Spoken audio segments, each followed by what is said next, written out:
የአማራ ክልል ገቢዎች ቢሮ በየዓመቱ መሰብሰብ ያለበትን የገቢ መጠን በስሩ ላሉት ዞኖች ከተማ አስተዳደሮችና ወረዳዎች እያከፋፈለ ይሰጣል። በዚህ መሰረት እያንዳንዱ የድርሻውን ገቢ ለመሰብሰብ ላይታች ይኳትናል። በዓመቱ መጨረሻም አፈጻጸሙን ይገመግማል። ጥሩ አፈጻጸም ላበረከቱ ፈጻሚዎቹም ምስጋናውን ያበረክታል።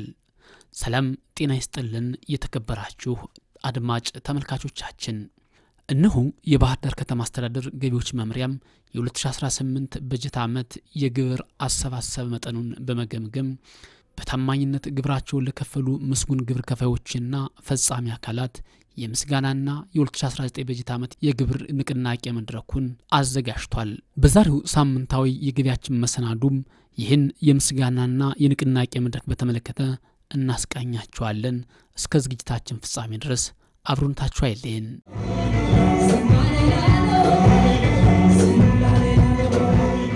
የባህር ዳር ከተማ አስተዳደር ገቢዎች መምሪያ ግብሬን ደስ ብሎኝ እከፍላለሁ በሚል መሪ ቃል ለ2018 ዓ.ም ገቢ አሰባሰብ የተሻለ አፈጻጸም እንዲኖረው ላደረጉ ምስጉን ግብር ከፋዮች፣ የሥራ ኃላፊዎችና ባለሙያዎች እውቅናና ለ2019 ዓ.ም የግብር ዘመን የንቅናቄ መድረክ አካሂዷል። ለመድረኩ ታዳሚዎች የእንኳን ደህና መጣችሁ ንግግር ያደረጉት የመምሪያው ኃላፊ አቶ ኃይለማርያም እሸቴም የንቅናቄ መድረኩን አስፈላጊነትና የክልሉን ብሎም የከተማዋን ሁለንተናዊ የመልማት ጥያቄ መመለስ የሚቻለው ከራስ ለራስ በሚሰበሰብ ገቢ ብቻ መሆኑን አውስተዋል። ግብር ወይም ታክስ የሚሰበሰብ ገንዘብ የህልውናችን መሰረት በመሆኑ በዚህ ወቅት የታክስ ንቅናቄ ማድረግ አስፈልጓል። የክልላችንም ሆነ የከተማችንን ሰላምና ደህንነት፣ የመሰረተ ልማት፣ የማህበራዊና ዘርፈ ብዙ ጥያቄዎች መመለስ የሚቻለው ከራስ አቅም በሚሰበሰብ ገቢ እንጂ ከለጋሽ ሀገራት ከሚገኝ ምጽዋት ወይም በቅድመ ሁኔታ ላይ የተመሰረተ በሚሰጥ ብድር አለመሆኑ ሁሉም ሊረዳው የሚገባ መሰረታዊ ጉዳይ ነው። አሁን ላይ ዓለምን እያንገዳገደ የሚገኘውን የኢኮኖሚ ቀውስ ሀገራችን ለመቋቋም ያስቻላት በማክሮ ኢኮኖሚው ላይ የተሰራው ሪፎርም መሆኑን የገለጹት ደግሞ በመድረኩ ላይ የመክፈቻ ንግግር ያቀረቡት የክልሉ ገቢዎች ቢሮ ኃላፊ ዶክተር መንገሻ ፈንታው ናቸው። ዛሬ አገራችን ዓለምን እያስቸገረ ካለው ሁኔታ በተሻለ ሁኔታ ለመቋቋም እድሉን የፈጠረላት ይሄ የማክሮ ኢኮኖሚ ሪፎርም ነው። ከዚህ ውስጥ በተለይ ደግሞ ገቢ ላይ ያመጣነው ሪፎርም አገርን የታደገ ከብድርና ከእርዳታ ከጥገኝነት የሚያላቅቅ ያቀድናቸውን እቅዶች ያሰብናቸውን እሳቢዎችና ትልሞች በራሳችን የውስጥ ገቢ ነፃ የሚያወጣን በሪፎርማችን ትኩረት ተሰጥቶ የተሰራው የገቢ ሪፎርም ነው። ግብር መክፈል ማለት ሀገር መገንባት መሆኑን በማወቃችንና የሚጠበቅብንን በታማኝነት በመክፈላችን ለመመስገን በቅተናል ሲሉ ሀሳባቸውን ያካፈሉን ደግሞ ተሸላሚ ግብር ከፋዮች ናቸው። ያው ግብር ቅድም መድረኩ ላይ የመድረኩ ሞቶ ወይም የመድረኩ መሪ ሀሳብ ካያችሁት ግብሬን ደስ ብሎኝ እከፍላለሁ ነው የሚለውና የሚጠበቅብህ ከተማም የሚያድገው አንዳንድ ነገሮች መሰረተ ልማቶች ሊሟሉ የሚችሉት ከህብረተሰቡ ወይም ከነጋዴው የሚሰበሰቡ የግብር ክፍያዎች ነውና የኛ ድርጅት ህግን በማክበር ደረጃ የሚጠበቅበትን ግብር በመክፈል ሐቀኝነቱን በማስመስከር ያው ለዚህ እውቅና ደርሷልና ሶኛም ደስ ብሎናል። በኢትዮጵያ መኮንን ሰራተኞች በሙሉና በኔ ስም ያው እንኳን ደስ ብሎናል፣ እንኳን ደስ አላችሁ ማለት ነው። ግብር መክፈል ማለት አገር መገንባት ነው። ግብር መክፈል ማለት ነጋዴው ሰብስቦ የራሱን ጥቅም አስቀርቶ ለመንግስት ገቢ ማግባት ነው። ግብር መክፈል ማለት ከውጭ ሀያላን ሀገሮች ጥገኝነት መላቀቅ ነው። አገርን ጥገኝነት አላቀን ራሳችን በራሳችን መገንባት ነው። ጥገኛ ከሆነ ሁልጊዜ እጅነሽ ሆነ እነሱ እንደልባቸው ነው የሚዘሉብን። ግን ህብረተሰቡ የማይገባው ነገር አለ። አገሩ ካልተጠበቀ፣ አገሩ ካልተገነባ፣ አገሩ ካልበለጠገች መኖርም መነገድም አይቻልም። ለምሳሌ እኔ ምክር ቤት አባል ነኝ። በጀት ሲመደብ ስናጠርቅ ከውጭ በሚገኝ ድጋፍ ይላል። ያ ውጭ የሚመጣ ድጋፍ የአገራችን ማሰሪያ ነው እንጂ ድጋፉን እኔ አልወደውም። ምክንያቱም እኛ ሀገራችን ሰርተን በራሳችን መገንባት እንጂ ከውጭ በሚመጣ እርዳታ ጥገኛ መሆን የለበትም። በደረጃ ላይ ተዋሃ አንደኛ ደረጃ በመውጣት የዋንጫና የሰርቲፊኬት ተሸላሚ የሆነው በዚህ አመት ባሳለፍነው የስራ ወይም የግብር አከፋፈል አመት ውስጥ በ2018 ማለት ነው ወደ 47 ሚሊዮን ገደማ ለመንግስት ግብር ከፍለናል። በዚህም አፈጻጸማችን ጥሩ ሆኖ በመገኘቱ እውቅና እንዲሰጠን ይችላል ማለት ነው። በግብር አመቱ የቅዱን 87.3 መሰብሰብ በመቻሉ ከስድስቱ ክፍለ ከተሞች የቀዳሚነቱን ደረጃ የያዘው የአጼ ቴዎድሮስ ክፍለ ከተማ ሲሆን ከተማ አስተዳደሩ ደግሞ ከ10.09 ቢሊዮን ብር በላይ መሰብሰብ አቅዶ ከ9 ቢሊዮን 178 ሚሊዮን ብር በላይ መሰብሰቡን ተገልጿል። ከስድስቱ ክፍለ ከተማ የኛ አጼ ቴዎድሮስ ክፍለ ከተማ በእቅድ ክንውን አፈጻጸማችን አንደኛ ነን። እቅዳችን ወደ 1 ቢሊዮን ነው። ከእቅዳችን ውስጥ ኦልሞስት 88% አቺቭ አድርገናል። 90%ቱ የከተማ አገልግሎት ነው አቺቭ ያደረግነው። ኔክስት ወደ 69% የሚሆነው ደግሞ የመደበኛ ገቢ አቺቭ አድርገን ወደ 9 ቢሊዮን የሚሆነውን ግብር ሰብስበናል። ለዛም ከሁሉም ክፍለ ከተማ አንደኛ ወጣናል። እንግዲህ እንዳጠቃላይ ከስድስቱ ክፍለ ከተማ በእቅድ ደረጃም 1.1 ቢሊዮን የኛ ነው ከፍተኛ። የዚህ እቅድ 87.3% ፈጽመናል። እንግዲህ የ2018 በጀት ዓመት እቅድ ክንውናችን ስናየው በእኛ እምነት እንደ ባህር ዳር ከተማ በጣም ውጤታማ የነበረ አፈጻጸም ነው ያለን። እንሰበስባለን ብለን ይዘን የነበረው እቅድ 10.09 ቢሊዮን ብር ነው። የሰበሰብነው 9 ቢሊዮን 178 ሚሊዮን ብር በላይ መሰብሰብ የቻልንበት ዓመት ነው። የበለጠ ብንሰራ ደግሞ በተለይ እቅዳችን 100% ማሳካት እንችል ነበር። ስለዚህ አካባቢ የጎደለ ነገር አለ ማለት ነው። ለሚቀጥለው ዓመት ተሻለ ጠንክረን ሰርተን እቅዳችን እናሳካለን ማለት ነው። የ2018 በጀት ዓመት ግን በእኛ እምነት የተሳካ ነው ብለን እንወስዳለን። ከተማ አስተዳደሩም ሆነ ክፍለ ከተሞች ለእቅዳቸው ስኬታማነት የተዘረጉ የአሰራር ስርዓቶች ምንድናቸው የሚለውን ስንመለከትም ከግብር መክፈያ ጊዜው እስከ ቴክኖሎጂ ተጠቃሚነት ከውስጥ አደረጃጀት እስከ ውጭ አጋር አካላት የተፈጠረው ትስስርና መደጋገፍ መሆኑን ያነሳሉ። የተመቻቸ ነገር ነው። እንደምታየው ነው የከተማ አስተዳደሩ ወይም የግብር መምሪያው ያወጣው ሪፖርት ካየው ከያዘው እቅድ ኦልሞስት ወደ 97% ገደማ የሚሆነው ታርጌቱን አቺቭ ማድረግ ችሏል። ይህ የሆነው እንግዲህ እነሱ የዘረጉት ስትራቴጂክ የሆነ የስራ ሂደት ወይም ቅርጽ ውጤታማ አድርጓቸዋል። ለዛም ነው ይህንን ውጤት ልታገኝ የምትችለውና በእኛ በኩል ደስተኞች ነን። አንዱ ለግብር ከፋይ መልካም እንትን የሆነው የበፊቱ በበጀት ዓመት አንዴ ብቻ ነበር የሚከፈል። አሁን ግን በአዲስ አዋጅ መሰረት በሩብ ዓመት ተከፋፍሎ አንደኛው ሩብ ዓመት እስከ ሶስተኛው ሩብ ዓመት በየኳርተሩ ይከፍላል። መጨረሻ ላይ ፋይናል ላይ ተጠቃሎ በልዩነት ያለውን ይከፍላል ማለት ነው። እሱ ያበረከተው አስተዋጽኦ አንደኛ የሚመጣውን ጫና ቀድሞ ቢያንስ ተቀናሽ የሚሆነውን ብር ቀድሞ መክፈል መቻል፣ ግብር በዛብኝ የሚለውን ቀድሞ ቢያንስ ያለውን እንዲከፍል ያደርጋል። እዳውም እንዲቀልለት ያደርጋል።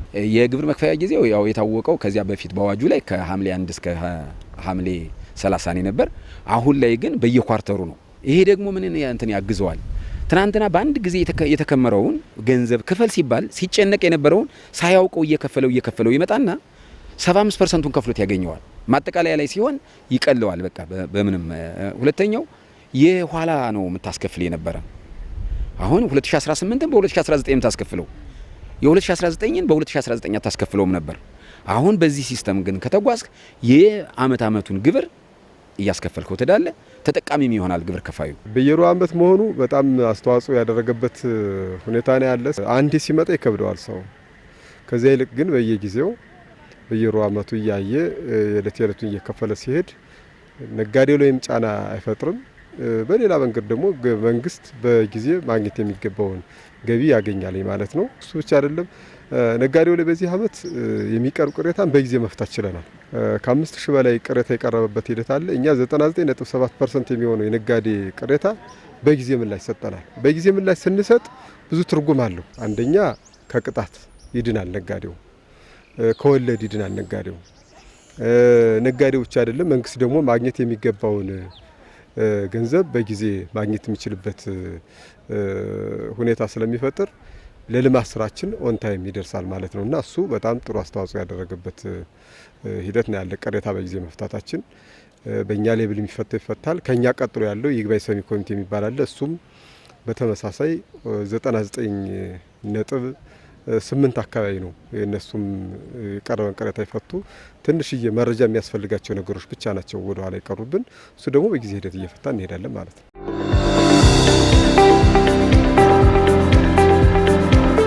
አዲሱ ቴክኖሎጂ ኢታስ የሚባለው ልክ እንደ መንግስት ሰራተኛ 2%፣ 3%፣ 5%፣ 7%፣ 9% እየተባለ በቀን እንቅስቃሴው መሰረት ሲባዛ በ300 ወይም በሰራበት አመት ልክ ተባዝቶ እንዲከፍል አንዱ ሲስተሙ አግዞናል። አሁን ይህ ሲስተም ደግሞ ምን ያደረገ እዚህ በፊት ሲያዝ የነበረው የመረጃ ቋት በዘፈቀደ የሆነ ሲፈልግ መረጃውን አውጦ የሆነ ባለሙያ የሚያጠፋበት ሳይፈልግ ደግሞ የሆነ ነገር የሚደረግበት ነው የነበር። አሁን ግን 32 ሚሊዮን እንኳን ያልተከፈለ ገና ወደፊት ሊከፈል የሚችል የመረጃ ቋቱ አስቀምጦታል። የትም አይንቀሳቀስም። ፕላስ ዛት ደግሞ ቤቱ ሆኖ ተቀምጦ ግብሩን እንዲከፍል አድርጎታል። ጊዜውን ቆጥቦለታል። እኛ ዘንዳ መጥቶ ጊዜ የሚጠብቀውን ከባለሙያ ጋር የሚፈጠረው ግጭት ይሄን አላሟላህም ይሄን አላሟላህም የሚለው ቤቱ ሆኖ ቁጭ ብሎ እንትን ብሎታል። ለቅሬታ ብቻና ለይግባይ ብቻ ነው። ከአቅሙ በላይ ከሆነ ምናልባት የቀን ገቢውን ያላማከለ ጥናት ተጠንቶ ከሆነ እሱን ለማየት ብቻ ነው ግብር ከፋዩ ወደኛ የሚመጣው። ከባለፈው አመት በዚህ አመት ደግሞ የተሻለ አድርጎታል። የባለፈው አመት ኃላፊዎች የተሰራውን ስራ ሊያውቁት አይችሉም። አስተባባሪው የሰጠህን ነው ተቀብለህ ዝም ለኃላፊው ነው የምትሄድ። እኔም የዛኔ አስተባባሪ ሆኜ ምሰጠው ኃላፊው እኔ በሰጠውት ነው ዝም ብሎ እምነት የሚያደርገው። አሁን ግን ለኛም ፕሪቪሌጅ እየተፈጠረለት ቁጭ ብለን የትኛው ሰራተኛ ከስራው ጋር ተጣብቋል፣ የትኛው ሰራተኛ ደግሞ ለቋል። ዝም ብለህ የምትዋሽበት አይደለም። ይሄን ሰርቼ ይሄን አርዬ ምናምን የምትለው ሳይሆን የእያንዳንዱ ፓስወርድ ስላለው በፓስወርዱ መሰረት ቁጭ ብሎ የትኛው ነው ይሄን ያህል ግብር እየሰራ የሚለውን ነገር አቅሙንም በዚያው ልክ የምትመዝንበት የስራ ተነሳሽነቱንም በዚያው ልክ የምታይበት ትልቅ የቴክኖሎጂ ምንጭ ስለሆነ በተለይ ባህር ዳር ዩኒቨርሲቲ ያበለጸገው ሶፍትዌር እጅግ ለክልሉ ጠቃሚ ነው። በተለይ እንደኛ ክፍለ ከተማ እጅግ በልቲ ነው የነበረ። እሱ ጠቅሞናል ብዬ አስባለሁ። ባህር ዳር ዩኒቨርሲቲ ያለመው ቴክኖሎጂ ኢታስ ሲስተም የሚባል ሲስተም የደረጃ ሀመርሃ ወይም ያሁኑ ደረጃ ያለ ነጋዴዎችን ሙሉ ወደ ሲስተም የሚያስገባ ሲስተም ነው። እሱን በመተግበራችን እቅዳችናችን ማድረግ ችለናል። ቴክኖሎጂው ቀድሞ ነው እንደ ገቢዎች የተገባ። በፊት ሲክታስ የሚባል ነበር የደረጃ ለዎች ኢፔመንት አለ። አሁን ደግሞ ባህር ዳር ዩኒቨርሲቲ ያበለጸገው ሶፍትዌር ኢታስ በሚባል አዘው ይወሰናል፣ በቴክስት ይደርሰዋል። አዘው ሆኖ ባንክ ላይ ሄዶ ግብሩን ይከፍላል። ስለዚህ ይሄ በጣም ጥሩ ነገር ነው። ነጋዴዎች ጊዜያቸውን፣ ወጫቸውን፣ ጉልበታቸውን ለኛም ለተቋም ሰፊ ሳክሪፋይስ የምናደርገው እሱን ቀንሶልናል። ይሄም አንዱ የውጤት ምንጫችን ነው ማለት ነው። መጀመሪያ ኢታስ ሲመጣ ነጋዴውም ባለሙያውም ኮንፊውዝድ ሆኖ ነበር። ነገር ግን እኛ የጀመረው 2017 ስለሆነ እዛ ላይ አድቫንስ ሆነ መጠን 2018 ላይ ባለሙያውም ነጋዴውም ኤክሰርሳይዝ እያደረገው ስለመጣ ለኛ ቃልወና ነኝ። አንደኛ የበርከበር የግንዛቤ ፈጠራ ስራ ተሰርቷል። ሁለተኛ በመድረክ አጫጭር ስልጠናዎችን ለነጋዴዎቹ እንሰጣለን፣ በብሮሸር እንመትናለን። ስለዚህ አሁን በጣም የወደዱት ቀድሞ ቢመጣልን በማለት ደረጃ ነው አሁን የሚያነሳው ነጋዴው። ስለዚህ ብቻ ሳይሆን አንዴ በአመት መክፈል ማይችለውም በኳርተር ስለሚከፍል በየሩብ አመቱ እሱም በጣም መጨናነቅን ቀንሶልናል ብለው ነጋዴዎቻችን በጣም ወደውት ተቀብለውታል። እኛም ለዚህ ደግሞ በጊዜ ያለንም መሰረት እየሰራን ያለ ነው ማለት ነው የምንተቋም እና ቴክኖሎጂው ጥሩ ነው። አሁን ኳርተርሊ ነው የሚከፈለው። አሁንም የ2018 ለ19 ግብር ዘመን ኦልሬዲ ኢንኮርት ተደርጓል። ቴክስት ይደረግላቸዋል። አሁን ልክ ቴክስት እንደተደረገላቸው እየሄዱ ባንክ ላይ ይከፍላሉ ማለት ነው። የግንዛቤ ጥረት አሁንም ሁለቱም ላይ አለ፣ ነጋዴው ላይም አለ፣ ባለሙያውም ላይም አለ። እሱንን በስልጠናም ባጫጭር ውይይቶችም እያስተካከል ነው እየፈታ ነው እንሄዳለን ማለት ነው። አዲስ ነገር ሲመጣ ምን ጊዜም ለተወሰነ ጊዜ ኮንፊውዝድ ያደርጋል። ያ በመሆኑ ምክንያት ከግራም ከቀኝም ያሉ አሁንም ትንንሽ ችግሮች አሉ፣ ግን እየተቀረፉ ይሄዳሉ ብዬ አስባለሁ። ያ ከሆነ በእርግጠኝነት በአጭር ጊዜ ከተማችን፣ ክልላችን፣ ሀገራችን ወደ ዲጂታላይዜሽን ሂደን በደንብ መሰብሰብ የሚገባንን ግብር በጊዜ ነጋዴውንም ሳናጉላላ ከንክኪም ነጻ ሆኖ ለሀገር መድረስ የሚገባው ግብር ይደርሳል ማለት ነው።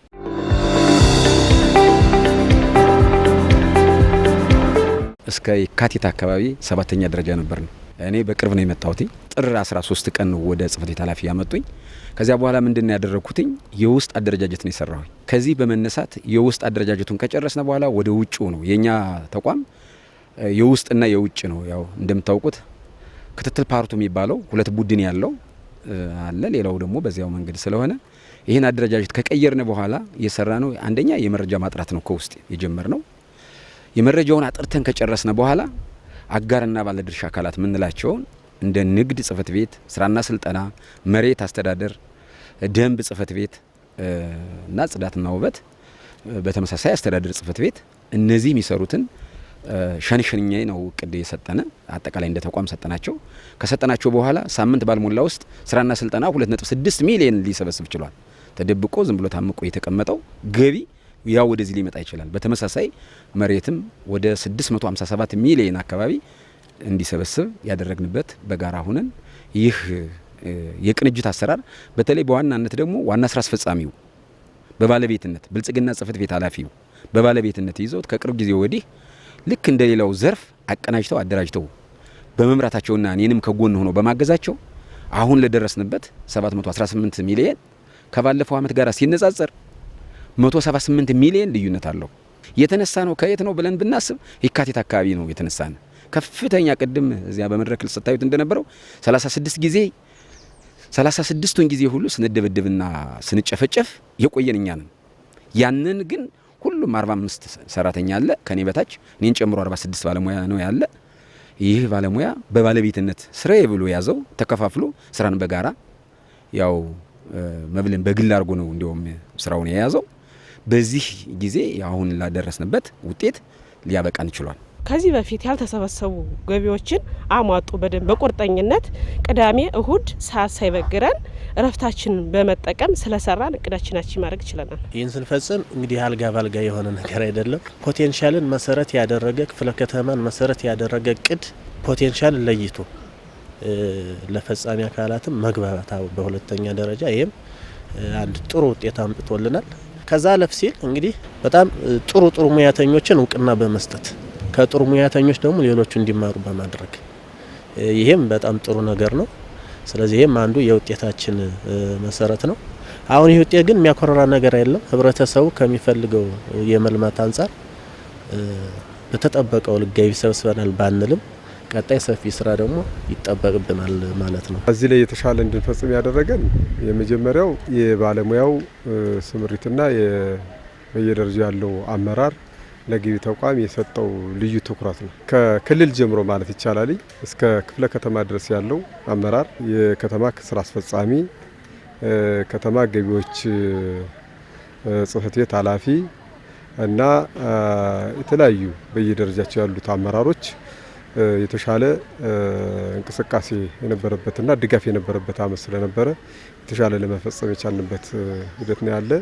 ሰዎች አይደለም በተለይ ከንክኪ ነጻ በሆነ መንገድ ግብር ከፋዩ የግብሩን በጊዜ እንዲከፍል ማድረጋችንም በጣም የተሻለ በተለይ ኢታስ አፕላይ ያደረግንበት አመት ስለሆነ ሙሉ በሙሉ ጥሩ አስተዋጽኦ አድርጎልናል ማለት ነው። የገቢ መጠን የሚለካው መደበኛና የከተማ አገልግሎት በሚባሉ ሁለት ዋና ዋና የገቢ አርስቶች መሆኑ ይታወቃል። የአጼ ቴዎድሮስ ክፍለ ከተማም ባልተለመደ ሁኔታ የዚህ ዓመት የከተማ አገልግሎት ገቢው ከመደበኛው የገቢ ግብር በተሻለ መልኩ መሰብሰቡን ሲያነሳ፣ ከተማ አስተዳደሩ በበኩሉ በዚህ የገቢ አርስት የሚሰበሰበው ገቢ አሁንም አነስተኛ እንደሆነም አንስቷል። በዋነኝነት የከተማ አገልግሎት ገቢ ተሰብስቦ እዚሁ ለከተማው ልማት ነው የሚሆነው። የክልል ገቢ የሚባለው ተሰብስቦ ለሌሎች ወረዳዎችም ዲስትሪቢዩት ይደረጋል። ስለዚህ ብዙውን ጊዜ ከተማ አገልግሎት ገቢ የለም ተብሎ ነው የሚታሰብ። ከኛ ክፍለ ከተማ ግን በዚህ አመት ተገላብጦች ነው የሆነው ማለት ነው። ስለዚህ የከተማ አገልግሎት ገቢያችን ወደ 93.4% ነው የሰበሰበው። የመደበኛ ገቢ 7% ነው የፈጸመው እና ከከተማ አገልግሎቱ ይልቅ የመደበኛ ገቢያችን ዝቅ ያለ ነው በዚህ አመት አፈጻጸማችን ማለት ነው። ስለዚህ የከተማ አገልግሎት በደንብ አጋር አካላትን አሳትፈን ከሰራን እኛም ከተጋን እና የፈረንጅ ለም ማለት ነው የከተማ አገልግሎት ገቢ ማለት ነው እና አንዴ ካለፈ ደግሞ መሰብሰብ መያዝ መጨበጥ አችልም ወዲያውኑ እየተከተል መሰብሰብ አለብህ ማለት ነው እና እኛ ጋር የተሻለ የከተማ አገልግሎት በዚህ አመት የፈጸም ነው። የከተማ አገልግሎት እንደ ከተማ አስተዳደር ስናየው 71% አካባቢ ነው ይዘን የጨረስነው። መደበኛው ኦልሞስት ወደ 100% የተጠጋ ነው። ያ ማለት ከተማ አገልግሎት ላይ ያለን አፈጻጸም ደካማ ነው ማለት ነው። ቀደም ሲል ከነበሩት ኃይል ኢምፕሩቭመንት አለው። በጣም ገፍተን ነው ዘንድሮ 71 የገባን እንጂ 30 ቤት 40 ቤት % ላይ ነበር የሚቀረው። እሱ ላይ ትኩረት ማድረግ እንዳለብንና እሱ ለውጥ እንደሚያመጣ የአፄ ቴዎድሮስ ክፍለ ከተማ አፈጻጸም ማሳያ ነው የሚሆነው። አሁን ግን እንደምታዩት ባህር ዳር ከተማ በስፋት እየለማ ያለ ከተማ ነው። የከተማ አገልግሎት መሰብሰብ ካልቻልን በስተቀር አጠቃላይ የምናያቸውን ልማቶች ማስቀጠል የምንችልበት ነባራዊ ሁኔታ ስለሌለ ከተማ አመራሩም ከክቡር ከንቲባው ጀምሮ በየደረጃው ያለው የስራ አስፈጻሚም የገቢ ተቋም ባለሙያም አመራርም ትኩረት የሰጠው ነው። ቀጣይ እናሻሽለዋለን ብለን እናስባለን። አፄ ቴዎድሮስ ክፍለ ከተማ ስኬት ላይ ለመድረስ በሚታትርበት ወቅት ያጋጠሙትን የግብዓት ችግሮች ለመፍታትም ከልማታዊ ባለሀብቶች ትብብር እስከ መጠየቅ እንደደረሰ ነው የጽህፈት ቤት ኃላፊው የገለጹት። ከግብዓት አኳያ ሰፊ የሆነ ችግር አለ። በእርግጥ ግን እኛ ዝም ብለን አልተቀመጥንም። አንደኛ ልማታዊ ባለሀብቶችን ነጋዴዎቻችን ስንጠይቃቸው እየተባበሩ ሰጠውናል። ሁለተኛ ገቢዎችን በራሱ ከክልል የተቀበለውን ኮምፒውተር ዳይሬክት ወደኛ ሰጥተውናል። ከዛ ባለፈ ደግሞ እዛው ክፍለ ከተማ ላይ ከሚመለከተው ጋር በመነጋገር ኮምፒውተሮች ወደኛ እንዲመጡ፣ ጄኔሬተሮች ቀድመው እንዲዘጋጁ፣ እሱ ብቻ የለም ከቴሌ ጋራ የቴሌ ኢንተርኔት ምናምን ስለሚቆራረጥ እሱ ለነሱ ጋር በመግባባት ኢሚዲየትሊ ችግር እንደተፈጠረች ወዲያውኑ መጥተው የሚያስተካክሉበት ሁኔታ አለ። ስለዚህ ዋናው መነጋገር፣ ችግሩን ማሳየት፣ በዚህ መሰረት እያገዙና ያሉ ቀጣይም ይህ ችግር ከዚህ የበለጠ ይፈታል። እንግዲህ ትንሽ የቢሮ ችግሮች አሉ። እነሱን ደግሞ እንግዲህ በሚገዚህ በጀት አመት በተቻለ መጠን የያዝነው እቅድ አለ። ነጋዴውና ማህበረሰቡን አሳትፈን ከመንግስት ጋር ሆነን እንገነባለን የሚል ሀሳብም አለን። በዚህ መሰረት ችግሮቻችን እየቀረፍን ነው ያለን ማለት ነው። በበጀት ዓመቱ ከ10.9 ቢሊዮን ብር በላይ ለመሰብሰብ አቅዶ የእቅዱን 90.96 በመቶ ለመሰብሰብ የቻለው የባህር ዳር ከተማ አስተዳደር ገቢዎች መምሪያ ለዚህ ላበቁት ባለሙያዎች፣ አመራሮችና ታማኝ ግብር ከፋዮች ምስጋናና እውቅና አበርክቷል። እስካሁን ባለን አፈጻጸም የተወሰነ የሚጠቃለል ሪፖርት አሁንም አለን። የእቅዳችን 90.96% መሰብሰብ ተችሏል። ይህ ውጤት እንዲመጣ የአመራሩ የታማኝ ግብር ከፋዮችና የሰራተኞቻችን ሚና ምስጋና የሚገባው በመሆኑ ውጤታማ ተግባር ለፈጸሙ አካላት ያለኝ ላቅ ያለ ምስጋና ማቅረብ ፈልጋለሁ።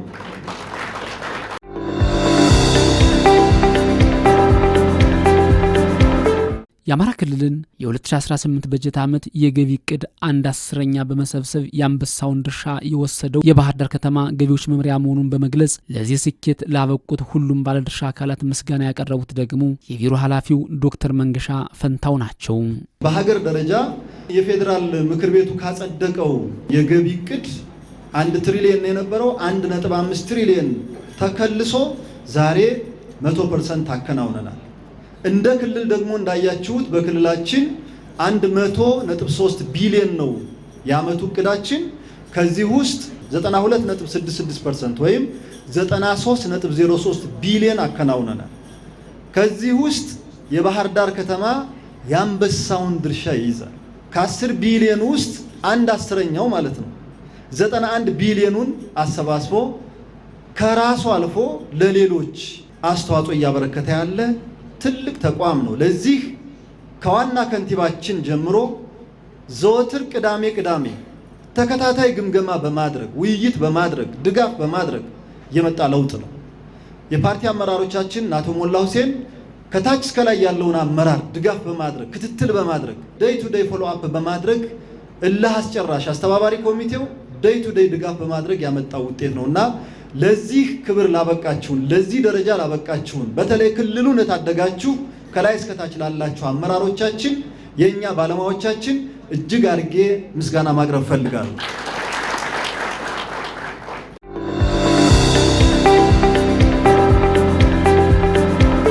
ይህን ገቢ ለመሰብሰብ ያው እንዳያችሁት በርካታ ፈተናዎች አልፈናል። ሰላሙም እንዳያችሁት በየጊዜው እያሻሻል እዚህ ደርሰናል። ከዚህ በላይ ሰላሙን እጅ ለእጅ ተያይዘን ማስተካከልና ግብር ከፋዮቻችንን በፈለጉት ጊዜ በፈለጉት ሰዓት ግብይት መፈጸም ቢችሉ ከረከሰው ቦታ አምጥተው ወደ ተወደደው የተወደደውን ከሌላ ቦታ ወደዚህ በማምጣት ከዚህም ወደዛ በመውሰድ የተሻለ ስራ መስራት ቢቻል ግብር ከፋዮቻችን እንዳያችሁት በቢሊዮን የሚቆጠር ሀብት ሞቢላይዝ ማድረግ ይችላሉ። ስለዚህ ፈተናም ቢኖር ፈተናው ሳይበግራችሁ በውስጥም በውጭም ያለው ችግር ሳይበግራችሁ ሌት ተቀን ለሰራችሁ ግብር ከፋዮቻችን አሁንም በድጋሚ ምስጋና ማቅረብ ፈልጋለሁ። ይህን ጊዜ እናልፈዋለን። እንዳያችሁት ከዚህ በፊት አቅደን የማናቀውን የገቢ እቅድ ነው በዚህ ዓመት 2018 ዓመተ ምህረት ከ60 ቢሊዮን ተነስተን 100 ቢሊዮን የደረሰው። 2019 ደግሞ ክልላችን ከእርዳታም ከብድርም ከድጎማም እንዲላቀቅ ካሰብነው ዘመን ተሻጋሪ በ25 ዓመት ካቀድነው አሻጋሪ እቅድና የዘላቂ ልማት እቅዳችን ትልቁን ድርሻ የሚይዝ ነው። በ25 ዓመት ያቀድነውን እቅድ በዚህ ዓመት የስትራቴጂክ ፕላን ካዘጋጀነው 5.5%ቱን የጂዲፒውን እንሸፍናለን ብለን ያቀድነው። ስለዚህ እናንተን ይዘን ማናሳካው ነገር የለም። እናንተን ይዘን ማንሻገረው ነገር የለም። ስለዚህ የ2019 እቅዳችን የሚሳካው አሁን በመናደርገው የማጠቃለያ ምዕራፍ ላይ በመናደርገው የጋራ መግባባት ነው። ስለዚህ በእኛ በኩል አስፈላጊውን ድጋፍ እናደርጋለን። በዚህ አጋጣሚ ማመስገን የምፈልገው የክልሉ ገንዘብ ቢሮ እስካሁን ታይቶ ተሰምቶ በማይታወቅ መንገድ በተለይ ደግሞ ከበጀት ዓመቱ መጨረሻ አካባቢ ጀምሮ ክትትል በማድረግ ጥናት በማድረግ እቅዳችን አየር ላይ የተንሳፈፈ እንዳይሆን ከመሬት ቆንጥጦ የተነሳ እንዲሆን ልዩ ድጋፍ አድርገዋል። ስፔሻል ደግሞ ለባህር ዳር ከተማ በኮምፒውተር ከ10 ኮምፒውተር በላይ ገቢ አድርገውልናል። ከዚህ ባሻገር ባህር ዳር ከተማ ከክልሉ ገቢዎች ቢሮ ህንፃ ላይ ነው የነበረው። የተመቻቸ ለግብር ከፋዮቻችን የሚመች ኢንቫይሮመንቱ ያማረ ከመጨናነቅ የወጣ መሆን አለበት ተብሎ አዲስ ከተገነባው የማህበራዊ ዋስትና አዲሱ ህንፃችን ላይ ዲፖ አካባቢ ከሚገኘው 8.7 ሚሊዮን የፈጀ የዓመት ኪራይ እንዲከፈል አድርገው ለግብር ከፋዮቻችን ብቻ ሳይሆን ለአገልግሎት ሰጪው የገቢ ተቋሙ ባለሙያዎችና አመራሮች እንዲመች አድርገዋል። ከዚህ ባሻገር ከብዙ ዞኖችና ወረዳዎች ከተሞችና ዞኖች ኦዲተሮችን አምጥተው የተከማቸ ፋይል ኦዲት እንዲደረግ ከ4 ሚሊዮን ብር ያልተናነሰ በጀት መድበው ኦዲት እንዲደረግ አድርገዋልና የኦዲት ፕሮዳክቲቪቲያችንን 98,000 ፕሮዳክቲቪቲ ከያዝ ነው 200,000 እንዲደርስ አድርገዋልና ላቅ ያለ ምስጋና አቅርቡልኝ። ስለዚህ የ2019 እቅዳችን በዚህ ቶን መቀጠል ከቻል ባህር ዳር ከተማ ክልሉን የሚታደግበት ትልቅ እድል አለውና ሁላችሁም በነበረው ድጋፋችሁ በነበረው እገዛችሁ አጠናክራችሁ እንድትቀጥሉ አደራ እያልኩኝ የባህር ዳር ከተማ የገቢ አመራሮች አይታክቲዎቹ እስከ ምሽቱ 5 ሰዓት ተኩል እስከ 6 ሰዓት ባለው በዙም ውይይት እያደረግን ደከመኝ ሰለቸኝ ሳይሉ ሌት ተቀን ለሰሩት አመራሮቻችንና ባለሙያዎቻችን ትንታጎቹ ቅዳሜም እሁድም ምሽትም እስከ ምሽት እያመሻችሁ ፈተና ሳይበግራችሁ የሰራችሁ ናችሁና ለእናንተም እጅግ ክብር አለኝ።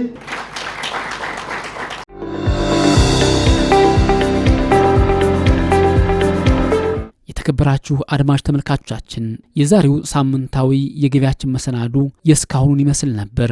ሳምንት በተመሳሳይ ሰዓት በሌላ ዝግጅት እንገናኛለን። የፕሮግራሙ አዘጋጅና አቅራቢ ደስታ ተካ ነበርኩ። ጤና ይስጥልኝ።